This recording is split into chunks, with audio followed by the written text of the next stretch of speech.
Estamos de volta com a nossa leitura do Livro dos Espíritos, um livro escrito por Allan Kardec pelos Espíritos. Nós estamos na introdução, na parte 15 da introdução, e eu lancei a pergunta para reflexão, que é a seguinte: é perigoso se comunicar com os espíritos? E no texto a gente tem o seguinte: há também pessoas que veem perigo por toda parte e em tudo o que não conhecem. Daí a pressa com que, do fato de haverem perdido a razão, alguns dos que se entregaram a estes estudos, aos estudos dos espíritos ou dos estudos espíritas metafísicos, tiram conclusões desfavoráveis ao espiritismo. Então quer dizer que algumas pessoas, porque elas viram que quem estudou em determinado tempo essa área ficou maluco, né? Ficou doido. Elas dizem que isso é um estudo perigoso, né? E aí elas concluem que não vale a pena você estudar o espiritismo. Como é que homens sensatos enxergam nisto uma objeção valiosa, né? Como é que uma pessoa, na sua sã consciência, pode levar isso em consideração? Não se dá o mesmo com todas as preocupações de ordem intelectual que empolguem um cérebro fraco. Quer dizer, que essa conclusão, né, da pessoa ficar maluca, a pessoa pode ficar maluca por várias razões, né? Não porque ela ficou maluca estudando o espiritismo.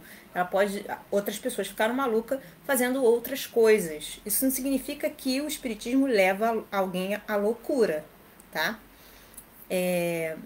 A pessoa que tem um cérebro fraco, a pessoa que já é inclinada a ficar doida, né?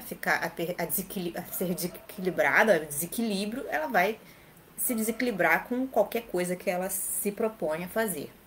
Quem será capaz de precisar quantos loucos e maníacos os estudos da matemática, da medicina, da música, da filosofia e outros têm produzido? Dever-se-ia, em consequência, banir esses estudos? Quer dizer, só porque algumas pessoas ficaram desequilibradas estudando matemática, medicina, música, filosofia, a gente tem que banir essas matérias? O que prova isso?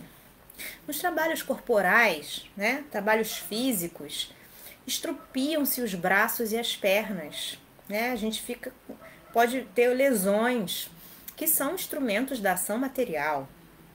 Nos trabalhos da inteligência, estropia-se o cérebro, que é o do pensamento, é um instrumento do pensamento. Mas por se haver quebrado o instrumento, não se segue que o mesmo tenha acontecido ao espírito. Quer dizer, só porque você se desequilibra, não quer dizer que você destrua o seu espírito por causa disso. Só porque você quebra um braço ou machuca uma perna, o seu espírito ele está intacto. Este permanece intacto e, desde que se liberte da matéria, gozará tanto quanto qualquer outro da plenitude das suas faculdades. No seu gênero, o espírito é, como homem, um mártir do trabalho. Todas as grandes preocupações do espírito podem ocasionar a loucura, né? Se você se preocupa muito, você pode ficar louco com as ciências, com as artes e até a religião lhe fornecem contingentes. A loucura tem como causa primária uma predisposição orgânica do cérebro, que o torna mais ou menos acessível a certas impressões. Dada a predisposição para a loucura, essa inclinação, esta tomará o caráter de preocupação principal, que então se muda em ideia fixa, podendo tanto ser a dos espíritos, em quem com eles se ocupou, como a de Deus, dos anjos, do diabo, da fortuna, do poder e de uma arte, de uma ciência, da maternidade, de um sistema político ou social. Provavelmente, o louco religioso se houvera tornado um louco espírita, Se o espiritismo for a sua preocupação dominante, do mesmo modo que o louco espírita o seria sob outra forma de acordo com as circunstâncias. Quer dizer, que a pessoa, sendo ela louca, qualquer coisa que ela faria poderia despertar essa loucura já, né? Esse desequilíbrio.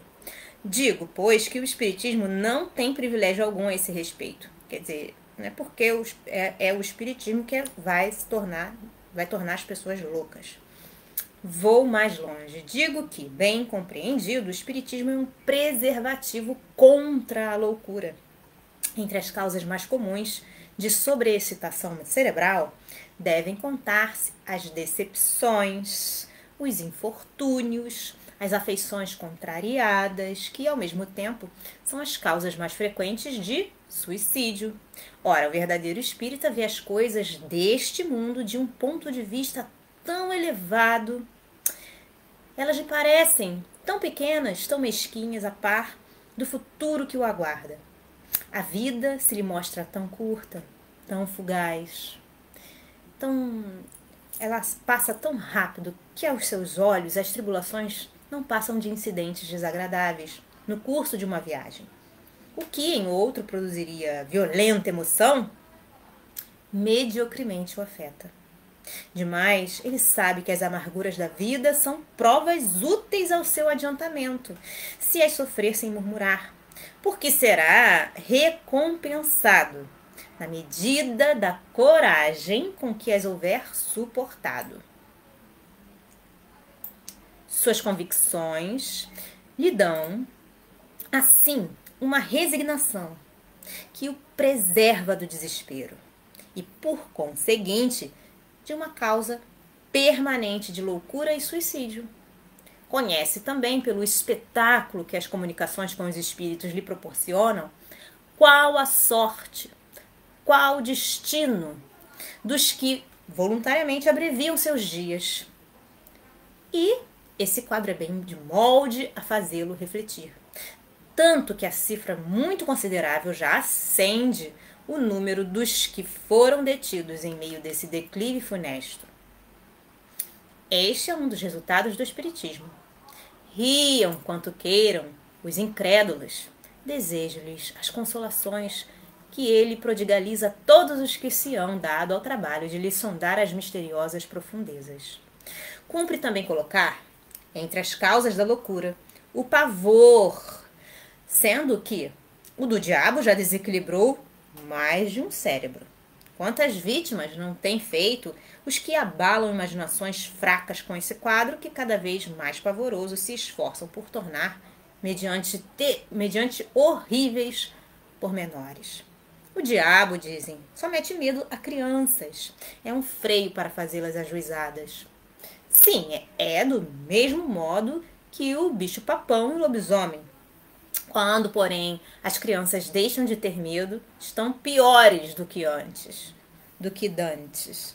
E, para alcançar-se tão belo resultado, não se levam em conta as inúmeras epilepsias causadas pelo abalo de cérebros delicados.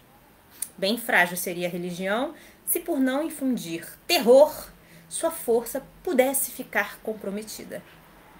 Felizmente, assim não é.